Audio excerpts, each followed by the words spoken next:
வணக்கம் நண்பர்களே. நீங்கள் பணக்காரர் ஆக வேண்டும், உங்களது முதலீடுகளை பல மடங்கு பெருக்க வேண்டும் என்று கனவு காண்கிறீர்களா? அதற்கு முக்கியமான வழிதான் பங்குச்சந்தை. பங்குச்சந்தை என்றாலே பலர் பயப்படுவார்கள். அது ஒரு சூதாட்டம் என்பார்கள். ஆனால் அது உண்மையில்லை. முறையான அறிவுடன் முதலீடு செய்தால் நீங்களும் வெற்றி பெறலாம். இந்த வீடியோவில் பங்குச்சந்தையின் அடிப்படைகளை எளிமையாக புரிந்து கொள்ளலாம். வாருங்கள்.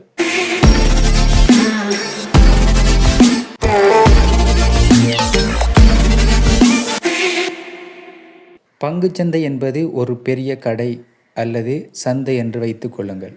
இங்கு காய்கறிகள், துணிகள் விற்கப்படுவதில்லை. மாறாக பெரிய நிறுவனங்களின் பங்குகள் விற்கப்படுகின்றன. இப்போ இங்கே ஒரு கேள்வி ஒன்று வரும், பங்கு என்றால் என்ன அப்படின்னு சொல்லி. பங்கு என்பது ஒரு நிறுவனத்தின் உரிமையில் உள்ள ஒரு சிறிய பகுதி தான் பங்கு. நீங்கள் ஒரு நிறுவனத்தின் பங்குகளை வாங்கும்போது நீங்கள் அந்த நிறுவனத்தின் ஒரு சிறிய பகுதியின் உரிமையாளர் ஆகிறீர்கள். ஒரு நிறுவனம் தனது தொழிலை விரிவாக்க பணம் தேவைப்படும் போது தனது நிறுவனத்தின் ஒரு பகுதியை பொதுமக்களுக்கு விற்கிறது. அந்த பணத்தை வைத்து நிறுவனம் வளரும், லாபம் ஈட்டும், நீங்கள் வாங்கிய பங்கின் மதிப்பும் உயரும். உதாரணமாக ஏ என்ற ஒரு நிறுவனம் இருக்குது. அந்த நிறுவனம் 2022 15 கோடி லாபம் ஈட்டுகிறது. 2023 10 கோடியும் 2024 15 கோடியும் அப்படின்னு சொல்லி 15-10 என்ற ரீதியில் மாத்திரமே தனது லாபத்தை ஈட்டி கொண்டிருக்கிறது. அதற்கு மேலே கொஞ்சம் கூட தனது லாபத்தை ஈட்ட முடியவில்லை. இதற்கு அந்த நிறுவனம் 2025 எப்படி 15 கோடிக்கு மேல் சம்பாதிக்கலாம், 15 கோடிக்கு மேல் எப்படி லாபத்தை ஈட்டலாம் என்று யோசிக்கும் போதுதான் அந்த நிறுவனத்தை விரிவாக்க வேண்டும். அதாவது நிறுவனம் ஒரு தலைமை நிறுவனம் இருக்கும். ஒரு தலைமை நிறுவனத்தின் கீழ் பல நிலையங்களை உருவாக்க வேண்டும் அப்படின்னு சொல்லி அந்த நிறுவனங்கள் திட்டமிடுவதன் மூலமாக 15 கோடிக்கு மேல் சம்பாதிக்கலாம், 15 கோடிக்கு மேல் லாபத்தை ஈட்டலாம் என்ற நோக்கோடு தங்களுடைய திட்டத்தை முன்னெடுப்பார்கள். இதற்கு பணம் தேவைப்படும். இந்த பணத்தினை 3 வழிகளூடாக அந்த நிறுவனம் பெற்றுக்கொள்ளலாம். முதலாவது வழிமுறையாக லோன்.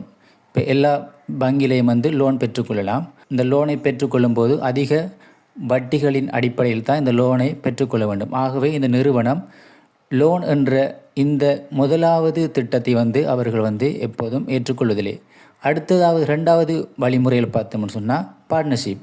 2 பேர் சேர்ந்து அந்த நிறுவனத்தின் உரிமைகளை பெற்றுக்கொள்வார்கள். இதில் லாபம் வரும்போது 2 பேர்களும் சம அளவில் லாபத்தினை பிரித்து கொள்வார்கள். இதற்கும் அந்த நிறுவனம் பெரும்பாலும் உடன்படுவதில்லை. அடுத்த 3வது வழிமுறை தான் ஷேர். இந்த ஷேர் என்றது தான் பங்குச்சந்தை. பங்குச்சந்தை என்றால் என்ன அப்படின்னு சொல்லி பார்க்கலாம். ஒரு நிறுவனத்தை மேம்படுத்துவதற்கு 1 கோடி ரூபாய் பணம் தேவை. அந்த நிறுவனம் அந்த 1 கோடி ரூபாயை எவ்வாறு பெற்றுக்கொள்ளுமாயிருந்தால் அந்த நிறுவனம் சிஎஸ்சி, அதாவது கொழும்பு ஸ்டாக் எக்ஸ்சேஞ்ச் என்ற நிறுவனத்திடம் 50 லட்சம் ரூபாய் பணத்தினை கொடுத்தால் அந்த நிறுவனம் அந்த பணத்தினை பங்குகளாக மாற்றீடு செய்யும். அதாவது 1 லட்சம் பங்குகளாக மாற்றி ஒரு பங்கு 100 ரூபாய் என்ற அடிப்படையில் வாடிக்கையாளருக்கு அறிமுகம் செய்வார்கள்.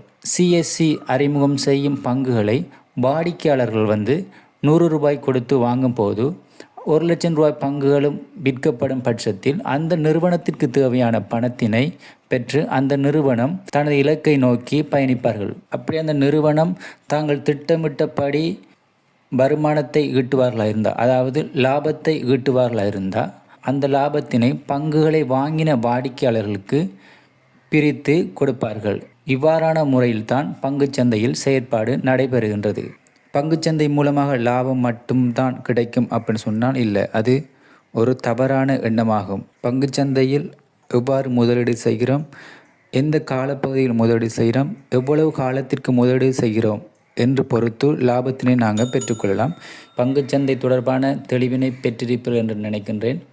பங்குச்சந்தை தொடர்பான வீடியோ நம்முடைய சேனலில் இனி அடிக்கடி வரும். இதனைத் தொடர்ந்து பங்குச்சந்தையில் எவ்வாறு நாங்கள் முதலீடு செய்யலாம், பங்குச்சந்தையில் முதலிடும் போது என்னென்ன விடயங்களை கவனிக்க வேண்டும், எவ்வாறு பங்குகளை வாங்குவது விற்பது என்பது தொடர்பான வீடியோக்களை இனிவரும் காலங்களில் இந்த சேனலில் நீங்கள் பார்க்கலாம். அதற்கு இந்த யூடியூப் சேனலை நீங்கள் சப்ஸ்கிரைப் பண்ணி வச்சுக்கொள்ளுங்கள்.